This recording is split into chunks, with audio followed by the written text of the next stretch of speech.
खुलुमबाय बड'लेण्ड रादाबनिसिम जोंनि खुलुमनाय आरो जोंनि बड'लेण्डनि लिडारफोरनिसिम जोंनि खुलुमनाय। जोङो दा तामिलनाडु पलासि एरियायावहाय मा होनोमोन मोनसेया दिबेनसा फुथुर होननाय जायगायावहाय जोङो दङ मोनसे कम्पानियाव। जोङो दा गासै जों 11 जन दङ। दा जोंहा गोबां प्रब्लेम जाबाय। जोङो एसे सिगाङावहाय थांनो होनदोंमोनब्लाबो जोङो फैसा थोयैनि थाखाय थाङाखिसै। ओमफ्राय दा कम्पानियाबो एसे सोलिगोन होननानै जों सानदोंमोन। दा माहाजोनाबो जोंखौ हगारथ'वाखैमोन। दा नाथाय जोंखौ दा माहाजोनाबो जेबो रिक्स लानो हायाखिसै।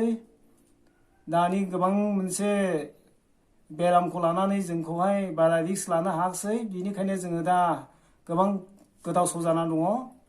बिनिखायनो जोङो जोंनि आसामनि जोंनि हारिनि BPFनि लिडारफोर एबा जोंनि UPPनि लिडारफ्रा जोंखौ अननानै मदद होयो खोमा होननानै जोंनि बे 11 जन मानसिफ्रा खुलुमनायजों नोंथांमोनाव आर'ज गाबदों। अननानै जोंखौहाय हेफाजाब खालामगोन होननानै जों आसा खालामदों। मानो होननानै बुङोब्ला जोंहा गोबां खस्थ' मोनबाय। माइरंफोरबो गैले। बायनो थांब्लाबो जोंखौ गोबां सन्देह खालामसै। पुलिसफ्राबो जोंखौ होसोसै। दा बिनिखायनो जों गोबां उसुबिदा जाबाय।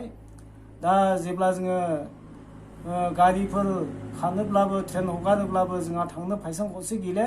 बिनिखायनो जोंखौ सोरबा अनोब्ला हेफाजाब खालामोब्ला जोङो आसा खालामदों।